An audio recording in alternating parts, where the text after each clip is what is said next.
Hi everyone, I'm so happy that you're here to join me for the Way of the Animal podcast.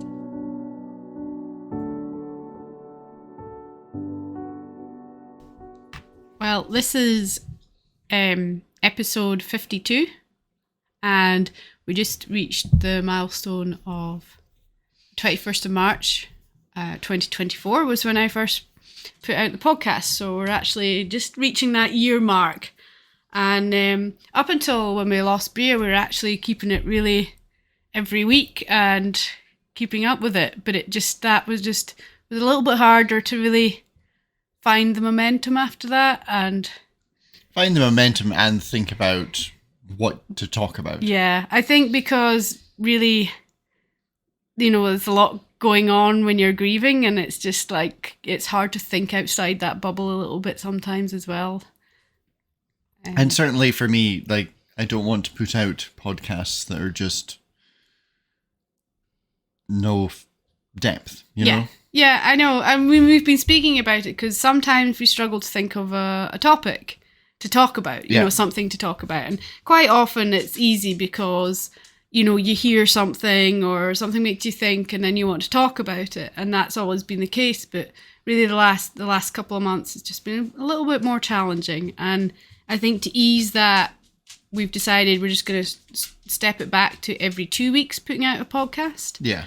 And see how that goes. And like this podcast, I think I said in my first episode is like, we're going to see where it takes me. And to begin with, I thought it was just going to be me. But now it's me and you, which is great. And it's a great way because we get two different perspectives on ideas. It's nice to have perspectives and a bit of give and take. Although we're very similar in a lot of our views, we have enough difference to make things interesting. Yeah. At least I think so. I think so too. So it's just that, we're just going to step it back to every 2 weeks and see how that goes. I just kind of wanted to talk a bit about the fact that it's been going a year. I'm quite proud that I've made it a year. There's been points where it's been really hard to do. And there's been sort of things where I've just found it hard to want to do it. But I've kept at it, and everyone I've actually enjoyed doing in the end. It's just like, it's so funny how you can make things seem much harder than they are. There's a lot of things in that, because that end point of making things seem harder than they are is definitely something that happens, or at least it happens with me as well. It's like doing your taxes or doing the dishes or anything you don't enjoy. Anything you don't enjoy. But you see, I enjoy doing the podcast, but sometimes like your brain can get flipped. Yeah. And I think that's like when you have a commitment to something, like it was weekly, now it's every 2 weeks. It's it can be hard to continue that sometimes. I mean, it's like the same with like sometimes going to kickboxing. Yeah. You really don't want to go, but it's the same thing. It's quite often, as long as it is something that, you get something out of it. Like, I enjoy creating it and I enjoy the feedback from our podcast creations, the conversations we have with other people about it and how they found it. And it's really nice to hear that, in the same way that kickboxing, I feel better when I come back from it, I don't know, but there's a sense of satisfaction with doing the dishes because the kitchen's clean again, it's like you can really create this resistance. Yeah, definitely. And it's really easy done with, like, say, with lots of different tasks. Yeah. And I don't think we're alone in feeling that way.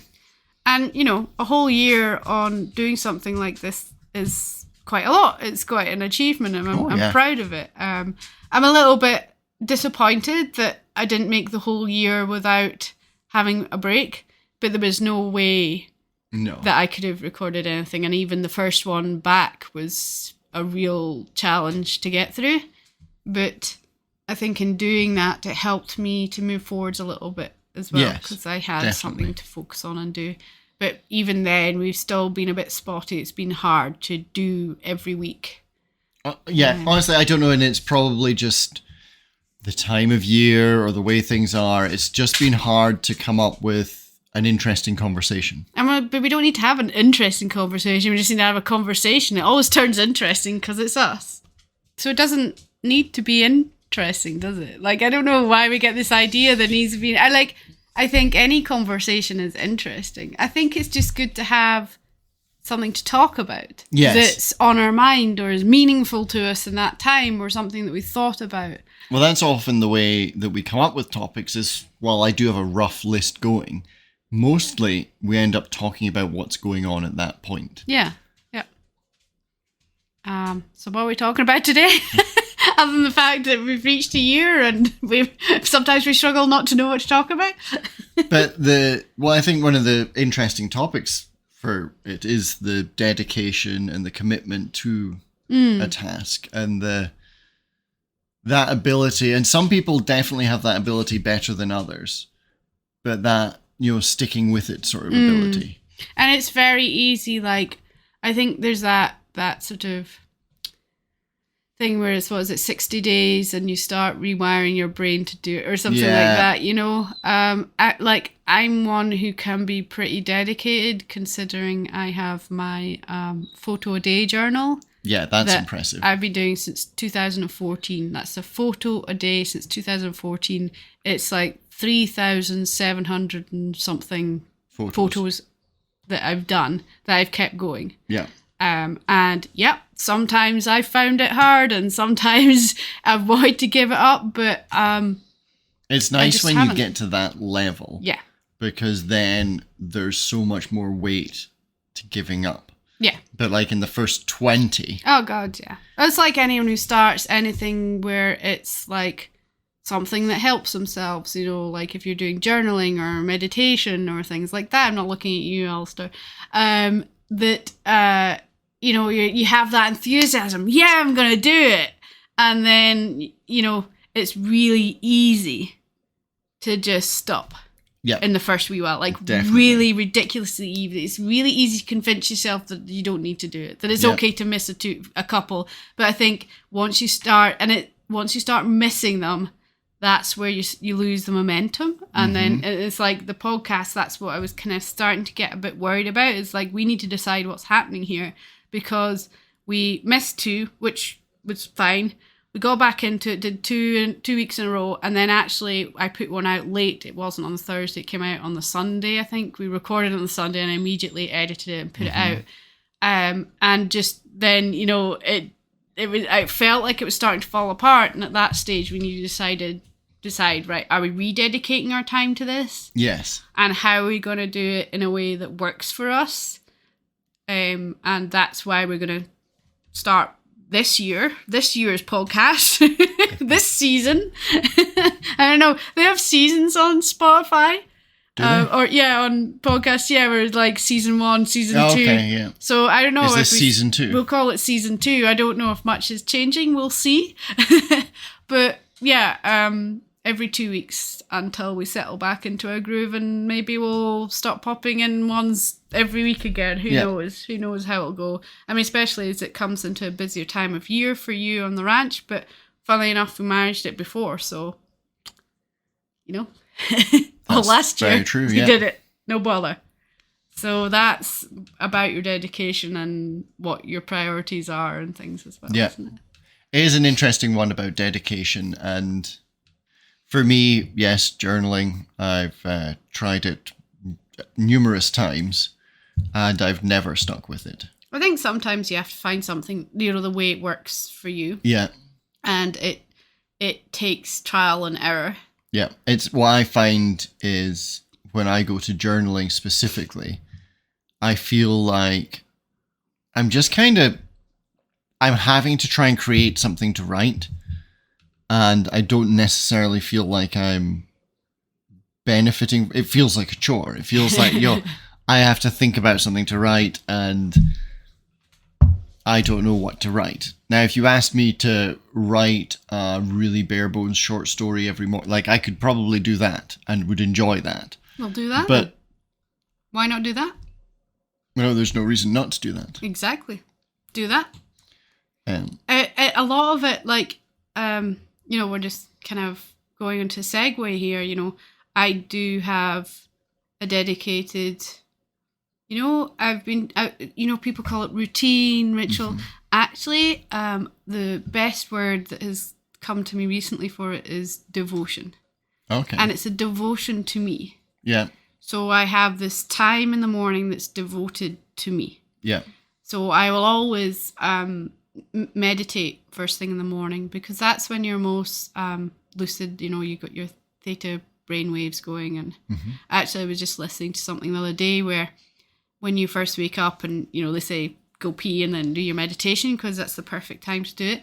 The interesting thing as well is they said to do like they do in hypnotherapy and count backwards from 100, because it brings you back to that theta state, and then meditate. And you'll find that you come back to a different state before you meditate. Yeah. But yeah, I enjoy it because it has grown as a practice for me, to the point where I want to create meditations because I like how they make me feel. And I've been I've made a few, The Way of the Animal YouTube channel. There's a few on the same channel that has the podcast on YouTube, if that's where you listen to it, probably not. It has some meditation videos as well, which are just sound bites with picture videos on them. But anyway, and really it's about how they make me feel. And something that I found really hard from losing Bria was I couldn't meditate because I was overwhelmed with feeling. And so I didn't need to feel how I felt, like there was too much. So I had to take a little break from it there, because it wasn't helping me to feel better. It wasn't helping me to feel calm. It was helping me to feel all the pain. Yes. And as much as probably the right meditation could have helped me feel better in that time, I was doing more sort of walking and connecting with nature as a way of meditating. Because meditating is a whole thing where it can be seen as such a, like, you have to do this, you have to do that, you have to do this. Well, it's more about your brain state and where you are. Yes. And it's like, it's not about, you can't silence your thoughts because thoughts are always there. It's just what you're focusing on. Yeah. Anyway. We should do a podcast on meditation. Yeah. It's actually on my list. Okay. Maybe that's the next one. But we should do, because meditation is something that, again, you've picked up and then dropped. Yeah. And I one of the things I've always struggled with meditation is that you have to do it like this, you have to do that, and I don't like that sort of structure. But that's like, have you not noticed that anything that's like that is put in front of me, I'm like, well, how am I going to do it? So it's like, I don't care what other people think that it should be. Yeah. It's like, how am I wanting it to be? And like I said, it's the way I want to feel. And so I use an app with guided meditations quite a lot, because I can do ones where there's just like silence or there's just music in the background, because I've got ways to move myself through a meditation. But the guided ones help me to not keep thinking on the thoughts that come through. They help me to just let them move through and go into a deeper state of peace that's within me. And connecting, I use it really to connect in with my deeper inner being of who I really am. And it gets me beyond all the thoughts and fears and things that sit and cycle through my mind, and there's no better way to start a day than to be fully connected with the true me, my true inner being than. And I think there's definitely that part of it, you're choosing how you start your day, and you're choosing it to be a positive. Yeah. Because that's one of those things, and it's real easy to say and it's very hard to do. But when you wake up in the morning, you get to choose how you're going to be that day. Yeah, it's a new day. It's a new start. You're lucky to wake up. I've seen it where there's been, it's the get shown it. There's people on YouTube, I went to bed and I woke up and my wife didn't wake up. Yeah. It's just like, that could happen to anyone, and just be so grateful to have your new day. Sometimes it's really hard to be appreciative.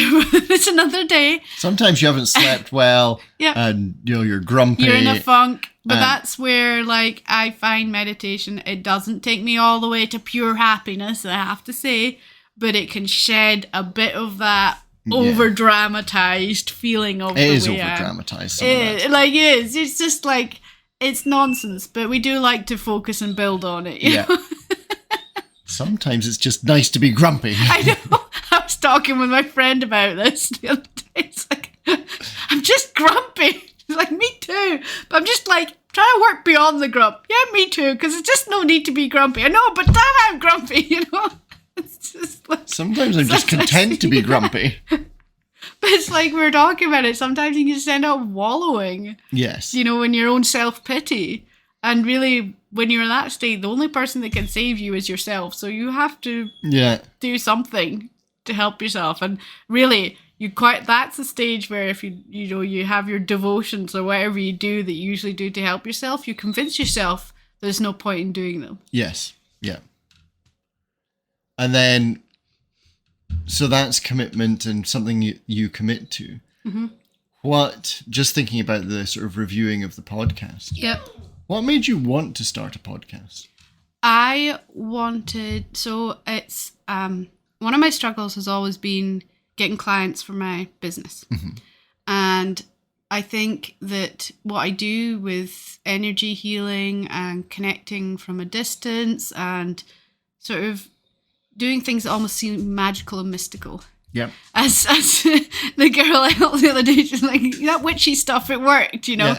It's to give, for me, the idea of it was, I didn't want to keep what I'd learned so far in my journey within me. I wanted other people to hear my story so far as to what I've been doing and what I've learned so that they can skip, be a bridge to the next step for them. They can skip some of the difficulty because they, that makes sense, and it helps them move forward.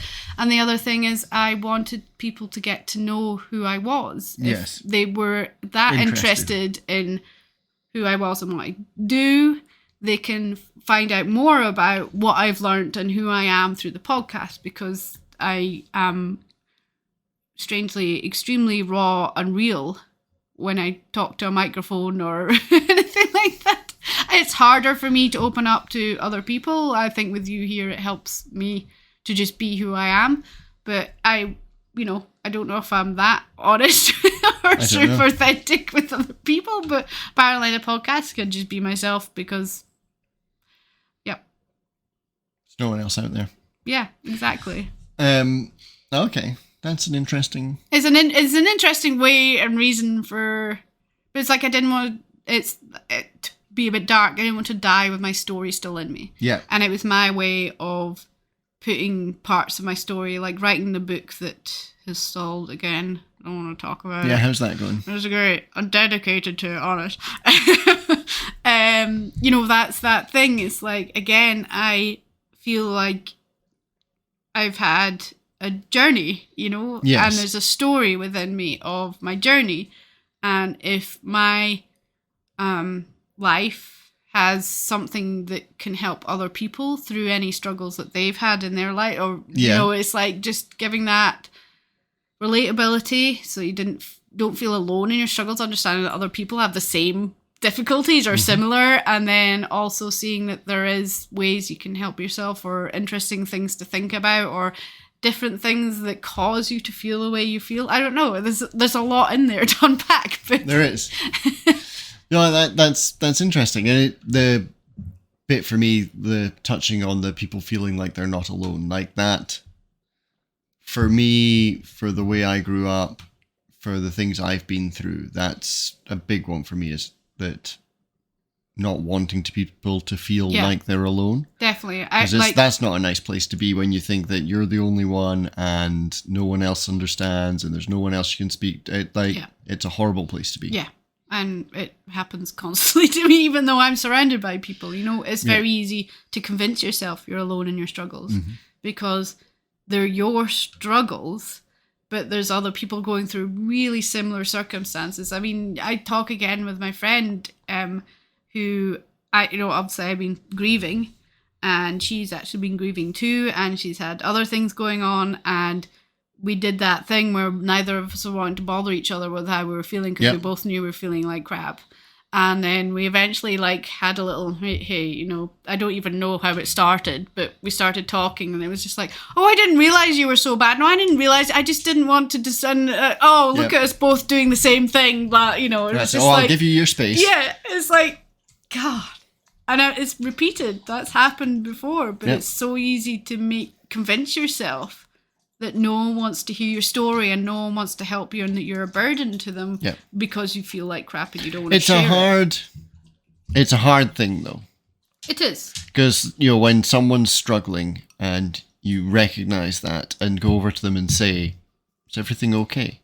Like, it's hard to push to get them to open up because the gut reaction for almost everyone is, oh, no, I'm fine. But also, like, I think sometimes, like, it's good to ask that. Like, I think it's good to ask they're okay, and you may not get an honest answer, but it's keep the communication channels open, and even if it is just nonsense and silliness and just feeling like they're part of something. Yes. Even though they're, you know, and I think sometimes that can be hard because they feel like part of something, but like, oh, I can't be like that. But it, like, I don't know, I just find it helps. It definitely does help. And when I was doing work with the mental health charity, Shout, a lot of people who, it was a text message based thing, but a lot of people who contacted it, that was one of the easiest ways to help them, was just to try and find a common ground and just talk about that. And just talk, it didn't matter, it could be the most frivolous, pointless conversation in the world, but 9 times out of 10, that was enough to be like, you know what, I feel better about that. And sometimes it's like talking about something else allows you to open up about the thing you don't want to open up about. Yes. Yeah. It gets you expressing, and then once you start expressing, it will slowly come through. And I find there's some people that just have, I'm like looking in a mirror, some people that just have the right energy. Like if I ask if someone's okay, they'll quite often be like, because for some reason I draw out of them. Like it's just my energy is just the right energy that just helps them to just express. There's probably something in the non-threatening, feeling safe, feeling like they can open up to me. I don't know, but it can happen in the public where people just totally overshare with me. Which can be a bit shocking for them. I'm kind of got used to it now, but it's just like, it just seems to be something that happens. It's quite an entertaining thing to watch. A bit. bless the people. But it also makes people back off from me when they don't feel great because they know that just by speaking to me it's going to come out. And sometimes you don't want it to. Saying it or expressing it is the hardest part. And then once it's expressed, you're like, oh well, I feel way better now. Yeah. That's funny. So yeah, people not feeling alone. And you know, we both had our own, as everyone has, our own stories, our own struggles within our lives, and understanding that everyone has them, and you know, sometimes they come back and repeat themselves, or sometimes you know, it's just like understanding that. And then even just like some of the podcasts have been, I wouldn't say they're educational, but you know, it's like things we've learned along the way that have helped us. Like, I'm not saying that we have the answers or we were even right about things. I think we constantly say we don't have the right answer. Yeah, we definitely don't. We're no professionals. We're just ordinary people who have found ways and found information that's helped us to understand and be aware of what's going on with us in a way that helps us to feel better. And that's like, we like to share that as much as we can. Yeah. I mean, I love finding out new things and learning new things and asking questions. Yeah. Yeah. So what would be, go and give a bit of wisdom about starting a podcast or something like that? Oh, starting something. Start where you are with what you have right now. Like we spoke about in the food one, you know, it's just like, stop feeling like you need the best this and the best that and all the, you know, stuff. And it's not the physical stuff that people are there for, usually, for with whatever you're doing. It's you, yourself. Yeah. And yeah, I bought a microphone because laptop mic. We actually, like a year, 2 years prior to this, we recorded 2 podcast episodes with the microphone of this laptop. There you go. And it was awful. It sounded awful. The podcasts were quite, the topics were good. Yeah. I don't even know, they're buried in the computer somewhere. But I bought a microphone to make it easier, and it is just one microphone, so we have to sit quite close to each other and share it. And there's, as everyone will be able to tell, there's no sound deadening. No, I've gone. We were sitting in the kitchen sitting room because there's at least some furniture in here to soak it up, and the dogs are here squeaking toys, chewing bones, padding about, drinking water, whatever. It's real. Like podcast studio, be amazing, absolutely amazing. Not essential. I'm not going to go out and buy sound deadening stuff. I just want it to be what it is, and it's about what we're saying, not 100% how it sounds. I mean, the microphone makes a huge difference because you've got the clarity, people can understand what you're saying, and that sort of thing. But yeah, I think with anything, you just have to decide to make a start.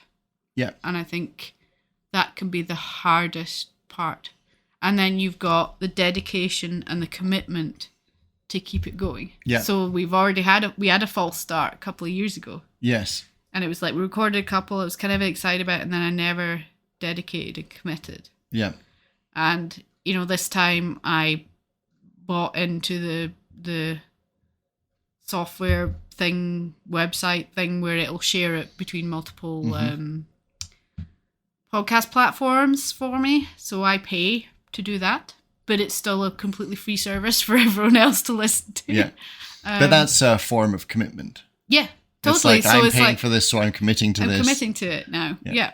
And honestly, you can cancel it here and there, but I want to keep going with this. I don't know why, but I just have that determination. It's like I've started. Yeah. And I want to keep going with it. And I think actually it is good for us to sit down and chat about something. It's certainly interesting. Yeah, definitely. And I mean, we've said it before, because we quite often have conversations when we're driving. Yeah, no, I don't think I can set the microphone up in the truck. It would be probably get a load of road noise. But it was always that thing, like, we should record this. I know, because we were on a road trip a few weeks ago for my birthday, and it was just like, God, we pretty much recorded a whole podcast there, but without recording it. And then now I couldn't reproduce that. No, and I can't even think what we were talking about. I think it was that we were listening to someone else's podcast. Oh, yes. Really that's right. There were some interesting ones in that. Yeah, I don't think you put them in the list yet. So no, I don't think I did. I don't think I knew how to articulate them. Yeah, no. I think that's why we haven't done that one yet. I think there's still some more information to be gathered to really allow that to form. Anyway. But there's definitely that thing of starting, and we mentioned it, like I said, in the food one, in the starting where you are. With what you have. With what you have. Because it's really easy to want to do something. I'll be, well, I'll get, I need to get this, I need to do that, I need to do that. And, well, you just need to get started. That's me from learning, because with the business, it was like, oh, well, I need a website, and then I needed this, and then I need a way for them to pay like this. And then I realized that some of the most successful people that I knew that were doing a similar sort of business, they just used PayPal. Yeah. And they just had their social media, and actually it was all word of mouth, so they barely used the social media. And it's just like, okay, so you don't need all that. You may be convinced you need it all. And it it helps. What I think it helps is if people can sort of research you. Yes. Get to know who you are a bit through things. And if you're authentic and genuine on your social medias and the words you use on websites and things, then people will come and go. It's like we're looking just at the stats there on the podcast. How many people I've had over 500 downloads, which is amazing in a year. Like, I'm really chuffed about that.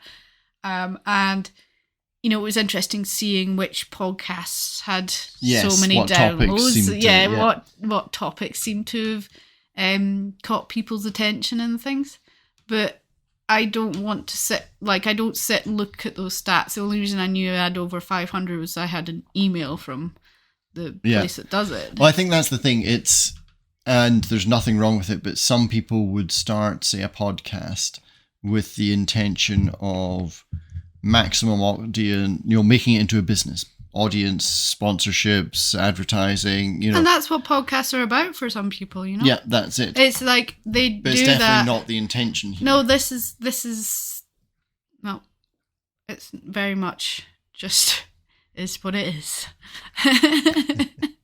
And I think, the first one I did, it was just like, this is who I am, and I'm not sure where the podcast is going, but it's kind of like this, and this is the feeling I wanted behind it. And it's like, people can listen to that, and if they want to listen to more, well, great. And if they don't, well, I'm not for them, and that's great. They'll find someone that will be more in alignment with me. I'm not interested in, like, 1 million people listening to this. I'm just hoping to reach the one or the two or the few people, and just, like, making that difference in even a few people's life where they can just feel like they are part of something. Like, it's that thing, you make a difference in one life, and they make a difference in one life, and they make a difference in one, and that's it it. suddenly spirals. Effect, Okay, so that was the starting and the dedication, and I really like with the podcast the idea of that there's no. It's not like this is about this. This is a cooking podcast only. Yeah. It's like this is about whatever it's about. Well, it's like, and I mean, the Way of the Animal, which is my business sort of thing, that came to me, like, I think it was 2021 or something like that. It wasn't that long ago. It came to me, and I was just writing about the business, and I quite often want to feel into where I wanted to go, what I want to feel like. And the Way of the Animal came in, I was like, because the animals just know how to be in such a balanced way. And in that way that I want to strive to feel balanced like they do. If they have the opportunity to feel balanced, they will be balanced. And it's just understanding that they have so much to teach us.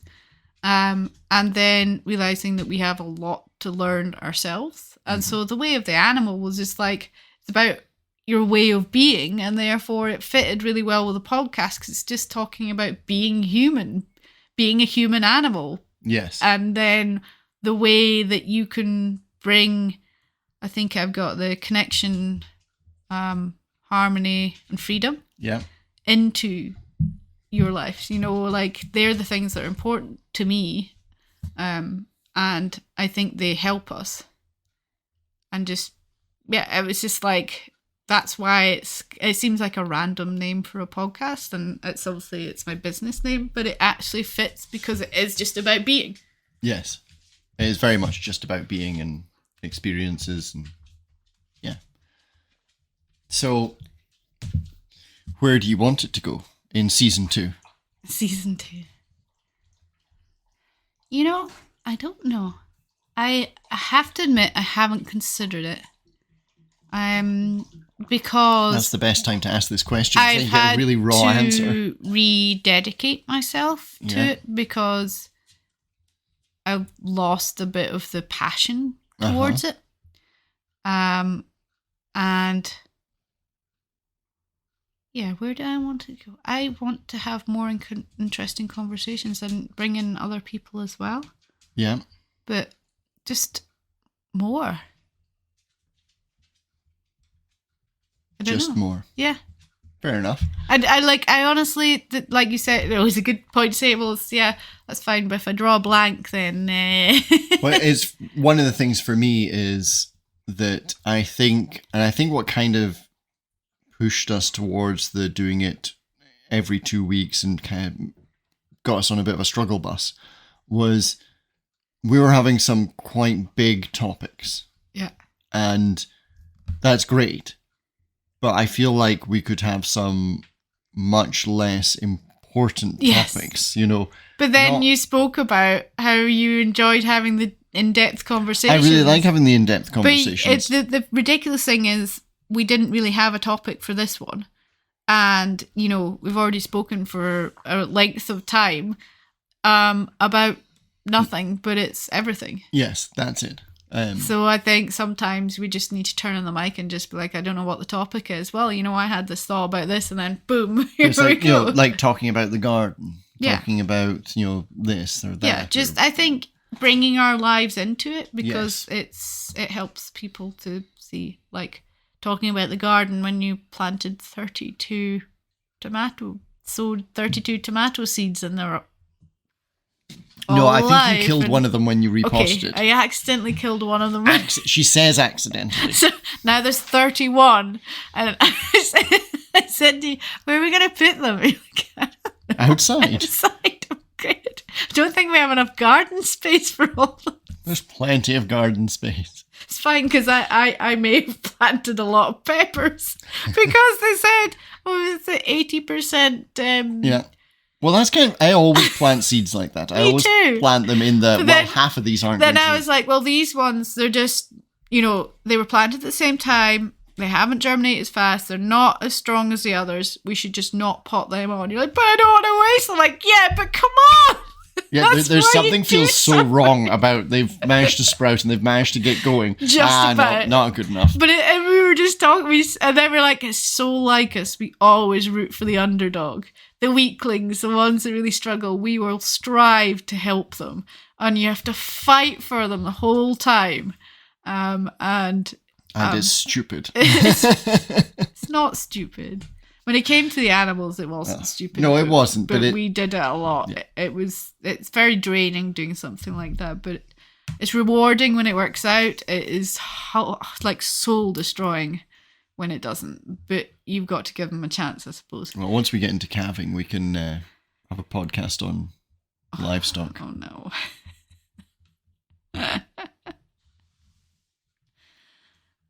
Well, I'm hoping you won't abandon me to go and get a puppy this year, and then grizzly bears appear in the calving field. In the calving field, yeah. Literally, like, you left, and it was just. I had seen the bear I'd seen one of the grizzlies in there before, but yeah. It wasn't in the field. It was. It was in the field, yeah.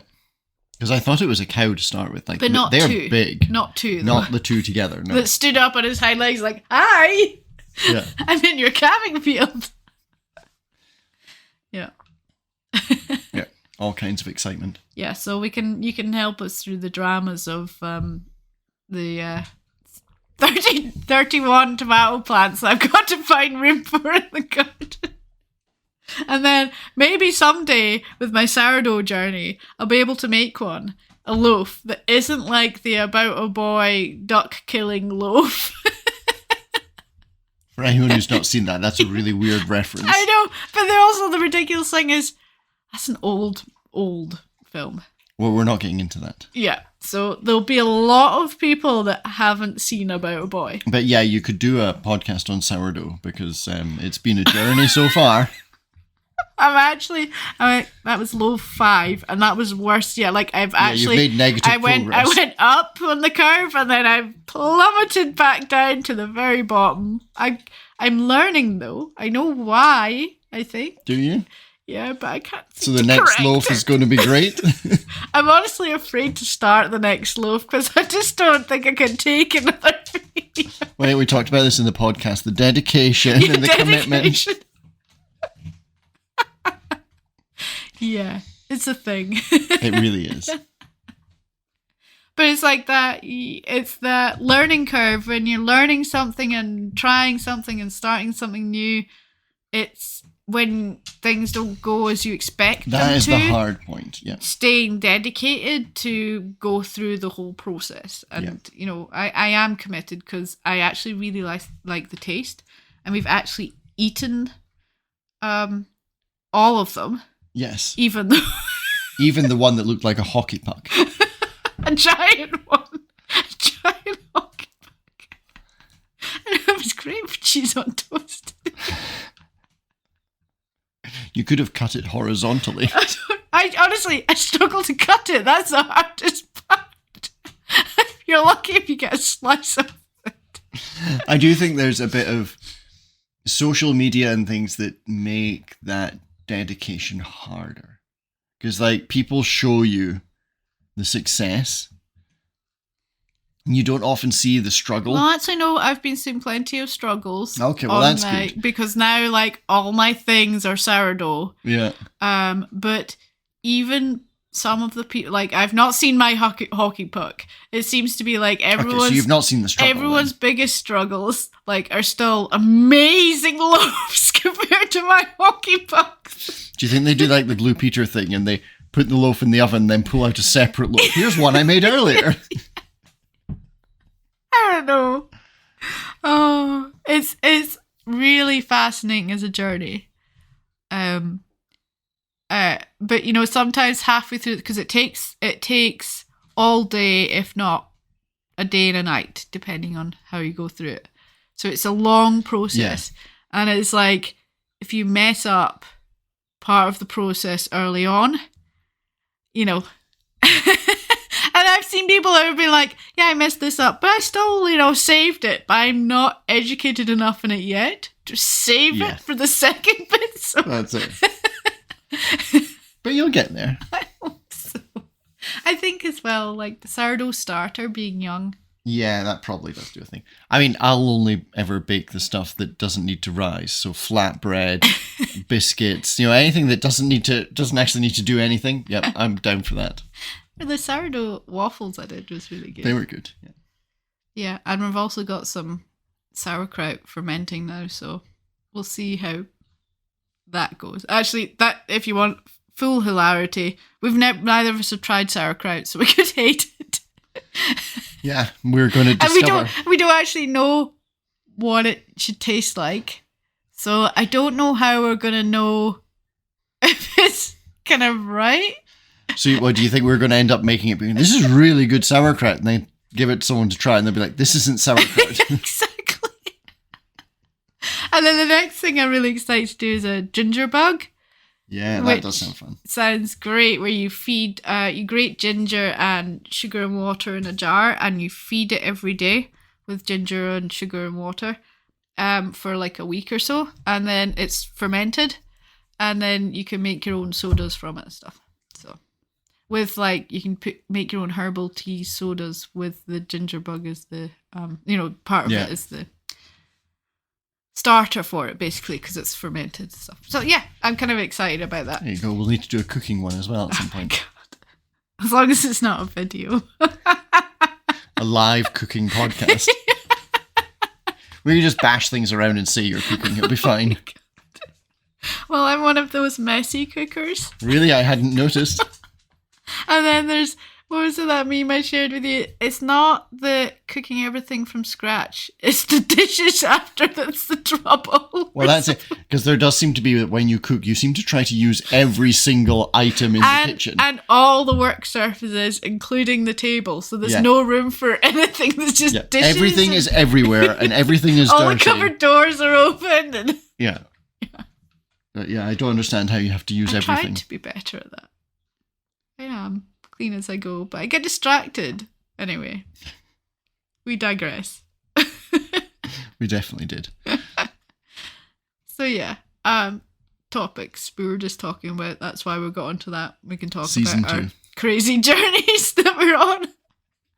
I don't know. I just want to reach people with our realness. Yeah. Maybe inspire. Maybe help them to feel not alone. Maybe help them to laugh. Even if it's at us, I don't care. That's quite reasonable. Yep. Fair enough. Okay. Well. Here's to season 2. Yeah, here's to season 2 of the podcast. Thanks for joining me. Thank you.